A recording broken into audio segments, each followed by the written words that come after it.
जोहार इन जय हिंद दोस्तों। आप लोग कैसे, मेरे ख्याल से अच्छे और अच्छे से अपना प्रिपरेशन कर रहे होंगे दोस्तों। आज की इस वीडियो में हम लोग बात करने वाले झारखंड लेडी सुपरवाइजर का दोस्तों और डॉक्यूमेंट वेरिफिकेशन में क्या क्या आप लोगों को लगने वाला, कौन कौन सा डॉक्यूमेंट लगने वाला, कौन कौन सा वैलिड रहेगा, नहीं रहेगा, ठीक है। इन सभी के बारे में दोस्तों आज की इस वीडियो में हम लोग बात करने वाले, ठीक है। तो आप लोग अंत तक बने रहिएगा, सारा आप लोग को समझ में आ जाएगा, ठीक है। और वो सब आप लोग डॉक्यूमेंट तैयार करके और रख लीजिएगा, ठीक है।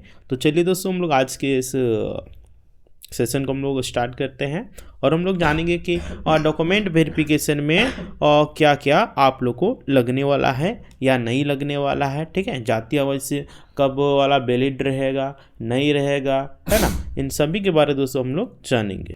और अभी तक आप लोग जो हमारी को सब्सक्राइब नहीं किए होंगे सब्सक्राइब कर लीजिएगा एंड बेल आइकन को प्रेस कर दीजिएगा, ताकि जब भी इसी प्रकार का आप लोग का कोई भी अपडेट आएगा तो आप लोग सबसे पहले जो हमारी एग्जाम में बतलाया जाएगा, ठीक है। तो आप लोग सब्सक्राइब कर लीजिएगा, इस वीडियो को शेयर कर दीजिएगा, ताकि जितने भी तैयारी करने वाले कैंडिडेट होंगे सभी के पास वीडियो पहुंच सकेगा और सभी लोग जान सकेंगे, ठीक है। तो चलिए दोस्तों, हम लोग आज के इस क्लास को स्टार्ट करते हैं। तो देखिए दोस्तों, आप लोग प्रमाण पत्र के लिए यानी कि डॉक्यूमेंट वेरिफिकेशन के लिए क्या आप लोग को लगने वाला है, नहीं लगने वाला है, ठीक है। तो देखिए आज के हम लोग नोटिफिकेशन का देखेंगे। देखिए अभ्यर्थियों के प्रमाण पत्रों का सत्यापन, इनके वही डॉक्यूमेंट वेरिफिकेशन। देखिए विवरणिका कंडिका 19 के आधार पर मेधा सूची प्रारूप गठित करने के पश्चात आयोग के द्वारा अंतिम रूप से सफल अभ्यर्थियों का पात्रता अर्हता से संबंधित प्रमाण पत्रों की जांच की जाएगी, ठीक है। देखिए प्रमाण पत्रों की जांच के क्रम में यदि किसी कोटि के उम्मीदवार के आवेदन पत्र में अंकित दावों का सत्यापन नहीं हो पाता है और उनकी उम्मीदवारी उक्त कोटि की रिक्ति के लिए स्थापित नहीं होती, तो ऐसी स्थिति में संबंधित कोटि में रिक्त पदों का विरोध मेधा सूची में उपलब्धता के आलोक में निचले क्रम के उम्मीदवारों को आयोग द्वारा प्रमाण पत्र की जांच के लिए आमंत्रित किया जाएगा। यानी दोस्तों आपका जो कोटि है ना, उसमें आप भरे हैं, है ना, और जब डॉक्यूमेंट वेरिफिकेशन गए हैं उसमें आप आरक्षण के लिए चल गए हैं, है ना, तो इससे लोगों को एकदम रद्द कर दिया जाएगा, ठीक है। और आप सभी को हम पहले भी बोले थे कि उस तरह नहीं करना है, ठीक है। देखिए नियुक्ति के लिए, देखिए दोस्तों, परीक्षा में सफलता सेवा पदों पर नियुक्ति के लिए कोई अधिकार प्रदत्त नहीं करेगा जब तक झारखंड सरकार का ऐसी जांच के पश्चात जो आवश्यक समझी जाए समाधान नहीं हो पाता है कि अभ्यर्थी लोक सेवा में नियुक्ति के लिए अपने चरित्र और पूर्ववृत्ति के संबंध सभी प्रकार से उपयुक्त है, ठीक है। देखिए सेवा में नियुक्तियां समय समय पर कार्मिक प्रशासनिक सुधार तथा राजभाषा विभाग झारखंड सरकार द्वारा अनुसूचित जाति, अनुसूचित जनजाति, अत्यंत पिछड़ा वर्ग 1, पिछड़ा वर्ग 2 तथा कार्मिक आर्थिक रूप से कमजोर नागरिकों के लिए सेवा में विशेष प्रतिनिधित्व के संबंध में आदेशों का अधीन होगी। देखिए आगे दिया हुआ आप लोग आयोग द्वारा परीक्षाओं के संचालन के अवसर पर झारखंड परीक्षा संचालन अधिनियम 2001 की प्रावधान प्रभावी होंगी। आवेदन में अंकित सूचनाओं एवं प्रविष्टियों की पूर्ण जिम्मेवारी आवेदक की होगी और किसी भी प्रकार की गलत जानकारी के लिए आवेदक स्वयं उत्तरदायी होंगे। अगर आप किसी प्रकार के गलत इंफॉर्मेशन फॉर्म भरने के समय दिए हैं तो इसका रिस्पॉन्सिबिलिटी आपको ही होगा, ठीक है। देखिए विवरणिका में प्रावधानित वांछित शैक्षणिक अर्हता या अस्थायी निवासी या जाति प्रमाण पत्र या फिर आय एवं संपत्ति प्रमाण पत्र या फिर निःशक्तता प्रमाण पत्र के मानक प्रपत्रों की भिन्नता तथा उक्त प्रपत्रों के अंतर्गत वर्तनीय त्रुटि अशुद्धि संबंधी किसी प्रकार का विवाद उत्पन्न होने की स्थिति में आयोग का निर्णय अंतिम होगा, है ना। यानी आप सभी को देखिए यहाँ पे बोल रहा है कि अगर आप जाति प्रमाण पत्र, आय प्रमाण पत्र, अस्थायी प्रमाण पत्र या फिर जो PH वाला यानी कि निःशक्तता प्रमाण पत्र अगर आप लोग दिए हैं और जब डॉक्यूमेंट वेरिफिकेशन कराने जाइएगा उसमें अलग पाया जाएगा, तो ये आयोग के निर्णय पे चला जाता है कि वो आपको रद्द करेगा या फिर आपको ज्वाइनिंग दे देगा, ठीक है। ये वो आयोग पे डिपेंड करेगा, ठीक है। देखिए आयोग द्वारा आयोजित परीक्षा के विषय पर अभ्यर्थी या उनके माता पिता अभिभावक द्वारा देखिए उनके लिए क्या प्रावधान किया गया है। आवेदन प्रपत्र में गलत सूचना देने या गलत प्रमाण पत्र समर्पित करने जालसाजी करने, है ना। और क्या है आगे, परीक्षा के दौरान अवैध तरीका अपनाने, नकल करने, फर्जी अभ्यर्थियों को अपनी जगह पर पहचान बताने कदाचार, यानी कि जो सेटिंग वेटिंग करता है, ठीक है, उसके लिए है। ठीक है, अगर आप लोग फर्जी तरीके से बैठे हैं, है ना, या फिर गलत सूचना दिए हैं, ठीक है, उसके लिए आयोग आप लोगों को कार्रवाई भी करेगी। देखिए, प्रमाण पत्रों की जांच के अवसर पर आयोजित काउंसलिंग के दौरान फर्जी प्रमाण पत्रों यानी फर्जी पहचान के आधार पर नियुक्ति हेतु चयन सूची में स्थान पा जाने की स्थिति में वे निम्न दंड के भागी होंगे। ठीक है, अगर आप गलत सूचना दिए हैं, फर्जी अपना सर्टिफिकेट दिए हैं, तो उसके लिए आप लोग कार्रवाई भी किया जाएगा। क्या कार्रवाई किया जाएगा वो भी जान लीजिए। देखिए, अभ्यर्थी की उम्मीदवारी एकदम समाप्त कर दी जाएगी, यानी कि रद्द कर दी जाएगी। अभ्यर्थी को आयोग द्वारा आयोजित परीक्षा में भाग लेने के लिए देखिए अगले 2 वर्षों से वंचित कर दिया जाएगा, यानी कि 2 वर्ष तक आप लोग जेसीसी के फॉर्म भर नहीं सकते हैं अगर इस तरह का हरकत किए होंगे तो।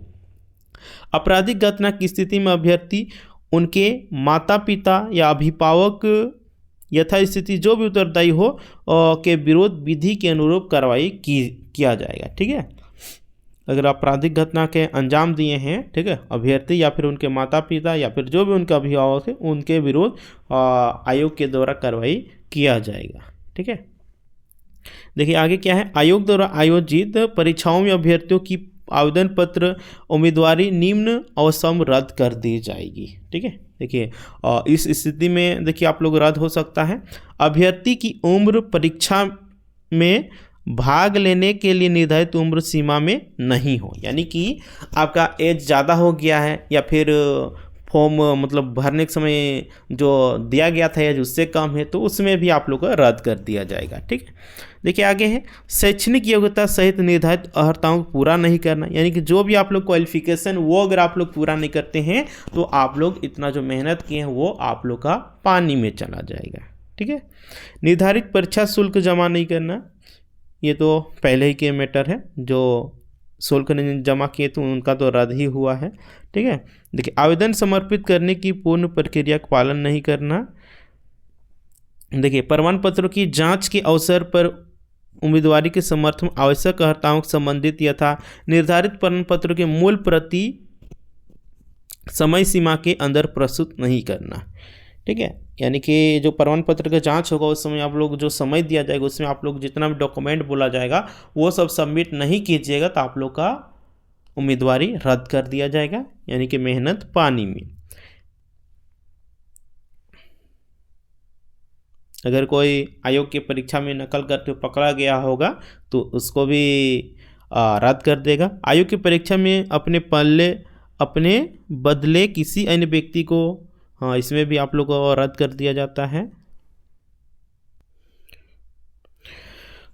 तो दोस्तों देखिए आप लोग का डॉक्यूमेंट वेरिफिकेशन के लिए क्या क्या लगने वाला है। देखिए मैट्रिक में आ जाइए। ठीक है, सबसे पहले एक एक करके बात करेंगे। मैट्रिक का, ठीक है, 10th का आप लोग मार्कशीट ले लीजिए, मार्कशीट, एडमिट कार्ड, ठीक है, और जो मूल प्रमाण पत्र है वो। ठीक है, 12th में भी वही आ जाइए, और मार्कशीट, एडमिट कार्ड और मूल प्रमाण पत्र। ठीक है, 12th में आ जाइए, और 12th हो गया। उसके ग्रेजुएशन में आ जाइए। ग्रेजुएशन में आपका डॉक्यूमेंट लगने वाला है, शैक्षणिक स्तर का बात कर रहे हैं। ग्रेजुएशन में आपका जो लास्ट ईयर का मार्कशीट है, एडमिट कार्ड और मूल प्रमाण पत्र, ठीक है, उसको ले लीजिए। ठीक है, ये सब शैक्षणिक स्तर को हो गया। और जो आरक्षण का लाभ लेना चाहते हैं तो उसके लिए देखिए झारखंड का निवासी होना चाहिए, उसके लिए अस्थायी प्रमाण पत्र लगेगा। ठीक है, जाति प्रमाण पत्र लगेगा आपका। ठीक है, और जाति प्रमाण पत्र लगेगा। ठीक है, और देखिए वही सब डॉक्यूमेंट आप लोग को देना है जो कि आप लोग फॉर्म भरने के समय दिए होंगे। अगर यहाँ पे डिफेंड पाया जाएगा, जैसे अभी आप लोग कुछ देर पहले ही बताएं, तो उसमें आप लोग का रिजेक्ट भी जेसीसी द्वारा किया जा सकता है। ठीक है, और जो आप लोग का जेसीसी द्वारा आप लोग समय दिया जाएगा उसी समय पे आप लोग को डॉक्यूमेंट वेरिफिकेशन भी एकदम करा लेना है। ठीक है, नहीं तो आप लोग को जो उम्मीदवारी है वो आप लोग रद्द कर दिया जाएगा, यानी कि इतना जो आप लोग मेहनत किए हैं, ठीक है, वो आप लोग का सारा पानी में चल जाने वाला है। ठीक है ना। तो जितने भी सारे डॉक्यूमेंट बताएंगे ये सब आप लोग तैयार कर लीजिएगा, ठीक है, क्योंकि बहुत सारे कैंडिडेट के इधर उधर हो गया है ना। किसी का नाम में एरर है ना, मैट्रिक में कुछ है, इंटर में कुछ है, ग्रेजुएशन में कुछ है, तो सबको एरर को आप लोगों को सही कर लेना है, तब जाके आप लोग का होगा।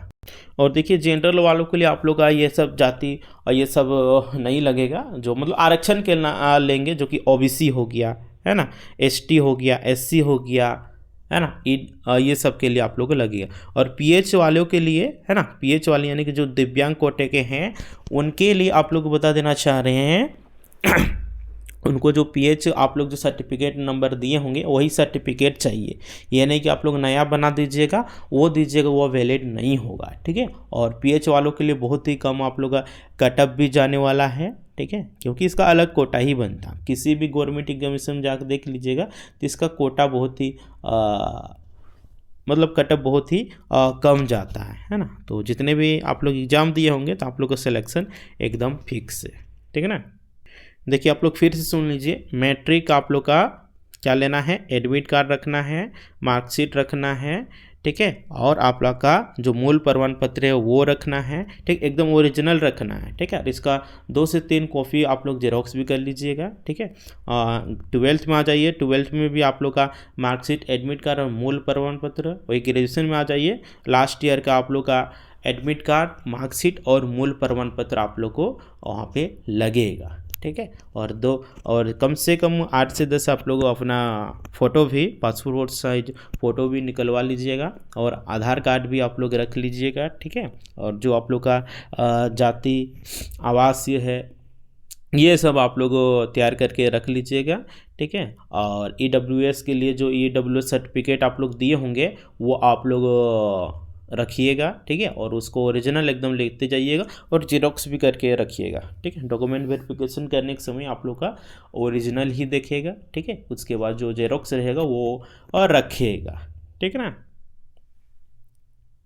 तो आप लोग सारा क्लियर हो गया कि डॉक्यूमेंट में क्या क्या लगने वाला है, नहीं लगने वाला है। तो ये सब आप लोग इधर उधर अगर किसी प्रकार से हो गया होगा, क्योंकि बहुत पहले ही ग्रेजुएशन लोग किए हैं तो उनका इधर उधर हो गया है ना, तो वो लोग अपना तैयार कर लें, है ना। कल ही एक कैंडिडेट का कॉल आया था कि उनका इंटर में कुमारी है और ग्रेजुएशन में अपना जो जाति है उसका है, तो उसमें कैसे होगा। तो उसके लिए आप लोग चल जाइए, जो भी आप लोग का यूनिवर्सिटी होगा है ना, वहाँ पर चल जाइए, वहाँ से आप लोग का सुधार हो जाएगा, लेटर दीजिए, ठीक है।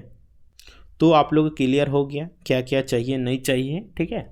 तो आप लोग क्लियर हो गया होगा तो आप लोग इस वीडियो को शेयर कर दीजिएगा, ताकि जितने तैयारी करने वाले कैंडिडेट होंगे उनके पास वीडियो पहुंच सके, उन लोग भी जान सकेंगे कि किस प्रकार का डॉक्यूमेंट लगने वाला है, नहीं लगने वाला है, ठीक है। हम पहले तो 2-3 महीना पहले आप लोग का डॉक्यूमेंट के लिए बता दिए थे, लेकिन बहुत सारे कैंडिडेट भी अभी भी कन्फ्यूज में थे, तो उनका कन्फ्यूजन दूर करने के लिए आज के इस सेशन को लाए और आप लोगों को बतला दिए, ठीक है। तो आप लोग शेयर कर दीजिएगा, अभी तक जो एग्जाम सब्सक्राइब नहीं किए होंगे सब्सक्राइब कर लीजिएगा एंड बेल आइकन को प्रेस कर दीजिएगा, ताकि किसी प्रकार के जेसीसी या जेपीएससी के द्वारा अपडेट आता है तो सबसे पहले आप लोग को जोहार एग्जाम में बतलाया जाता है, ठीक है। तो सब्सक्राइब कर लीजिएगा। तो चलिए आज की इतना ही, हम लोग फिर मिलते हैं नेक्स्ट वीडियो में, तब तक के लिए टाटा बाय बाय जोहार।